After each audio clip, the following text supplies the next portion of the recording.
Okay, so now, hello, we're going to cook some of this stuff and make ourselves a vindaloo. But one very important thing when you're cooking is you got to always remember is that the cook must always be very well taken care of.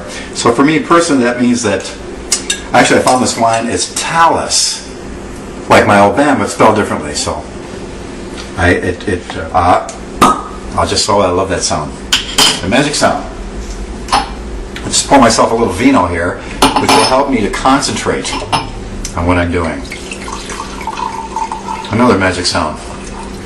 Ah, there it is. Okay.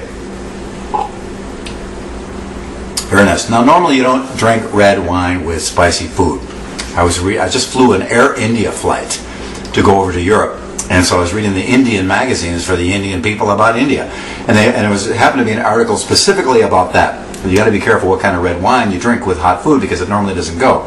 Beer goes great, especially the Indian beer like Taj Mahal, my favorite, or Kingfisher is another really good Indian beer. But I'm a wine drinker more than anything now. I will drink beer still. So they say a lighter wine and a sweeter wine will go better than something very dry. So I don't know much about wine. I just know I like to drink it and it tastes good. So anyway, so I'm going to start out here. I got this cool thing. It's actually a pump spray thing that you put olive oil in there and you can spray it into your pan. This way I can use the real extra virgin for real great, awesome, delicious, healthful, not healthy, healthful, imported from Italy olive oil. Put it in this thing here and spray it around. But generally for this situation I can use a lot more oil than that. I just wanted to point out that this is a cool little thing you can use. So I just, of course, put some oil in here a little bit. We'll add some more later. More oil is always good. And I'm going to just start out beginning, we have fire, with just some onions here. Now they're going to cook down and it's going to make my whole house smell like onions, which is a good thing. Now one thing I do, like I said, this is the stuff. You could just put chicken in this and have yourself a pretty good vindaloo right there. But like I said, I'm doctoring it up. I'm changing it. I'm adding things. So I also throw in a bunch of, that's too slow, so we'll just take the top off. Throw in a bunch of sesame seeds. Why not? I don't know. So we're going to get these onions to start to, I'll put a little more oil in there, to start to work and start to cook. Because if you put the other stuff in, the onions aren't going to they're not going to get enough heat to kind of break them down, which is what you want to do. So I'm going to let it go, cover them up a little bit. So we're going to, not Spooky, making her, yes, Spooky. You like hot food?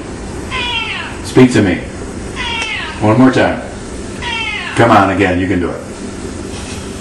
Good girl. Anyway, so I probably could put the peppers in at this point. Maybe I will. Like I said, I'm making this up as I go along. So I'm just going to let that cook for a while. Spread it around. That oil will start to heat up and onions down once they get cooked and get clear.